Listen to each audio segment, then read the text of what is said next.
आप सभी को फिर से एक बार नमस्कार। जिस विषय पे अभी मैं बोलने जा रहा हूँ उस विषय का नाम है भाषा वाचा का किस प्रकार से हमारा विकसित होता है।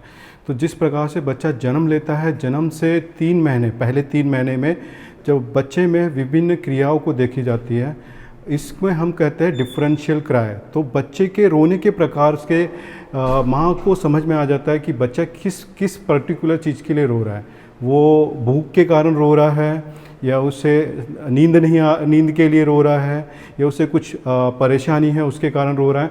तो माँ उसके रोने के प्रकार से ये समझ पाती है। तो इसे हम कहते हैं डिफरेंशियल क्राई।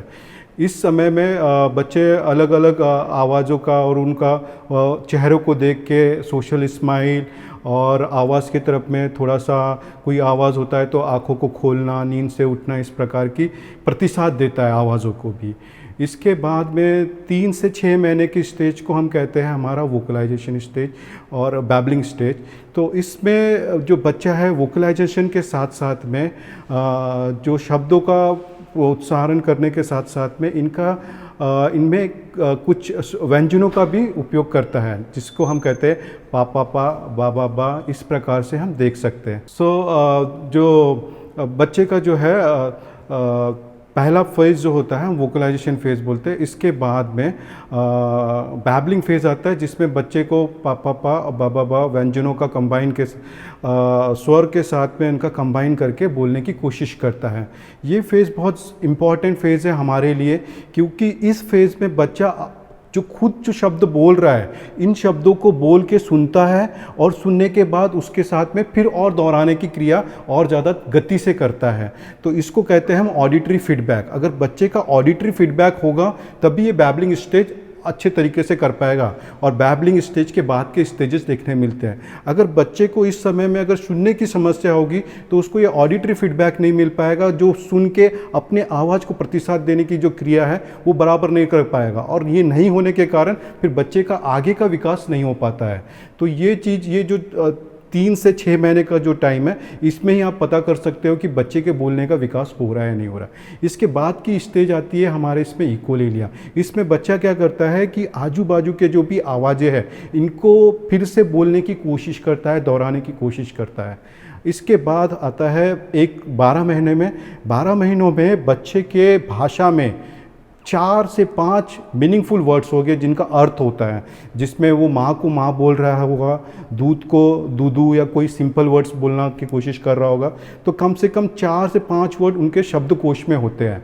इसके बाद जब बच्चा धीरे धीरे और विकसित होता जाता है और उसका दिमाग का विकसित के कारण उसके बोलने में भी बहुत सारी गतिविधियाँ चेंज होती है। शब्दकोश में बहुत ज़्यादा बढ़ोतरी होती है। ये शब्दकोश 2 साल में आते आते 300 शब्दों का बन जाता है। इन शब्दकोश में मेनली आप देखोगे कि अवयव के नाम हैं हाथ, नाक, कान, मुंह। उसके बाद में आप देखोगे कि घर के फैमिली मेम्बर्स के नाम होते हैं, पिताजी है, चाचा है, काका है, दादा है, मामा है। तो इन शब्दों का, फिर उसके अलावा रंगों के नाम, उसको 3-4 रंगों के नाम पता होना शुरू हो जाता है। घर में जो खाने में जो यूज़ होते हैं उन शब्दों का उनमें वो उपयोग करना शुरू कर देता है और एक एक 2-2 शब्दों का बोलना शुरू करता है।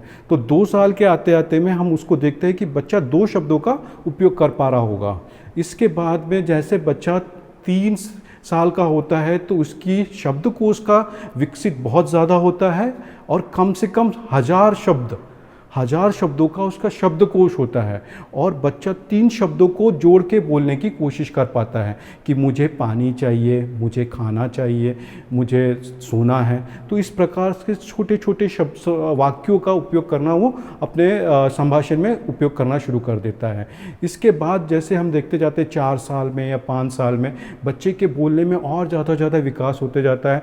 वो स्कूल से वापस आने के बाद अपनी पुरानी चीज़ों को बताना शुरू करता है, जिसे हम पास्ट इवेंट रिकाउंट करते हैं। वो छोटी छोटी कहानियाँ बताना शुरू करता है। वो वाक्यों के बाद वो कंटिन्यूसली 5 मिनट, 2 मिनट, 3 मिनट किसी एक पर्टिकुलर टॉपिक के ऊपर में बोल पाने में सक्षम होता है। तो एक कंप्लीट भाषा का जो है, एक पूर्ण भाषा का विकसित हम देखते हैं कि बच्चा जन्मने से बाद में 5 साल तक कंप्लीट होता है। तो पहले जो 1 साल जो है बच्चे का जो फर्स्ट ईयर है, ये बहुत ज़्यादा इंपॉर्टेंट है। आप देखोगे कि बच्चा मीनिंगफुल शब्द बहुत कम ही बोल रहा है, 3 या 4 शब्द ही बोलता है 12 महीने में। पर उस बीच में वो क्या करता है, सारे शब्दों को सुनता है और उन शब्दों को सुन सुन के उसका ऑडिटरी स्टिमुलेशन होता है। उसका जिस भाषा का जो एक क्षेत्र है, उस क्षेत्र भाषा में दिमाग में हमारे जो क्षेत्र भाषा का, उसका विकास ज़्यादा होता है। तो ये auditory input first 1 year to 2 year is very very important, हमारे लिए बहुत ज़रूरत है। इस समय में अगर हम कोई भी भाषा उसको सिखाएंगे, हम उसको हिंदी सिखाएंगे, हम मलयालम सिखाएंगे, तमिल सिखाएंगे, तो बच्चे की दिमाग की क्षमता बहुत ज़्यादा अधिक होती है और इन क्षमता का उपयोग करके बच्चा वो भाषा का विकसित कर पाने में सक्षम होता है। आप देखोगे कि ये पहले 0 से लेके 5 साल का जो टाइम है, अगर ये निकल गया और इस समय में उसको भाषा की परीक्षण नहीं मिला है, या उसका कान का जांच नहीं हुआ है और उसको कान की मशीन नहीं लगी है, या उसको कोई ट्रेनिंग नहीं मिली है, तो बच्चा क्या करेगा, कुछ इशारों में या किस अलग प्रकार का कम्युनिकेशन करने का शुरू कर देता है।